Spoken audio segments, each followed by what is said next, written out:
Hit Radio, l'essentiel de l'actualité. Conflit Massa-Mosé-Agobo, le gouverneur de l'extrême nord œuvre pour un retour à la paix suite aux affrontements tragiques qui opposent les communautés Massa et Mosé dans l'arrondissement de Gobo, département du Mayo-Damé. Minjawa Bakari, gouverneur de la région de l'extrême nord, s'est rendu sur place ce dimanche 8 décembre 2024, envoyé par sa hiérarchie pour apaiser les tensions et écouter les doléances des parties concernées. Bien que le calme semble revenir à Gobo, la méfiance persiste entre les deux communautés. Les récents affrontements ont causé plusieurs morts et blessés, plongeant la région dans une profonde douleur.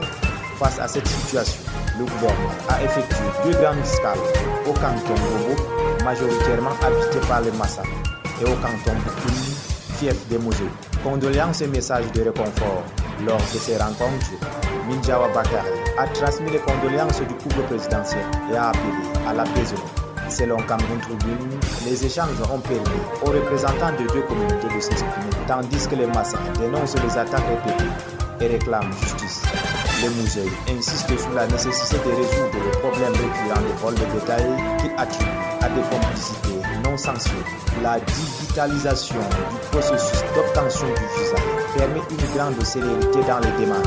Le ministre des Relations extérieures a indiqué devant le Parlement le 3 décembre 2024 une augmentation des recettes mobilisées de l'ordre de 29 milliards sur la période d'avril 2023 à octobre 2024 du fait de l'implémentation du système e-visa. Pour le ministre des Relations extérieures, ce système a également une incidence directe sur l'augmentation significative des sollicitations et de la sécurisation du territoire à travers la traçabilité des demandes de visa qui a pour corollaire la maîtrise du flux et de l'identité des personnes à l'entrée et à la sortie du pays. En rappel, le gouvernement a confié la gestion de son système de e-visa à l'Ivoirien Impact Palmarin RD-SA pour un contrat de 10 ans renouvelable.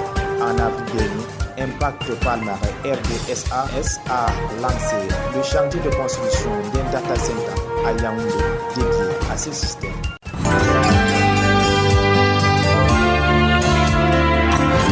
L'actualité internationale. Au-delà des frontières camerounaises, Chad, Mohamed Idriss Déby, élevé au rang du Marshal, réunis en session ce lundi 9 décembre, les membres du Conseil national de transition, organe législatif du Chad, ont voté en faveur d'une résolution portant élévation du général Mohamed Idriss Déby au rang de Marshal de l'armée du Chad. La proposition a été approuvée par 160 voix pour 2 contre et 6 abstentions. Officiellement, Mohamed Idriss Déby devient marshal du Chad. Selon les informations, une cérémonie protocolaire est d'ores et déjà en préparation. Celle-ci pourrait avoir lieu avant la fin d'année, tandis que le pays se prépare pour des législatives qui se tiendront le 29 décembre prochain. Ghana, John Dramani Mahama, élu président. John Dramani Mahama, qui a dirigé le pays entre 2012 et 2017, est déclaré vainqueur de la présidentielle du 7 décembre. Selon la commission électorale, John Dramani Mahama est élu avec 56,55% des voix. Son adversaire, Mahamoudou Baoumi, vice-président sortant, est crédité de 41,01% des suffrages. Avant la commission électorale, Mahamoudou Baoumi avait déjà reconnu sa défaite et a adressé ses vives félicitations au vainqueur du scrutin. Après les résultats définitifs de la Cour constitutionnelle, John Dramani Mahama succédera à Nana Akufo-Addo qui vient de finir ses 2 mandats constitutionnels à la tête du Ghana. Avec ses scrutins apaisés, le Ghana réaffirme son attachement à la démocratie et à sa vitalité démocratique. Voilà, mesdames et messieurs, c'est tout pour le point sur l'actualité ce matin sur Hit FM 103 et Cameroun 24 et Métal depuis Gabon. Merci de nous avoir suivis et bonne journée. Hit Radio, une info d'avance.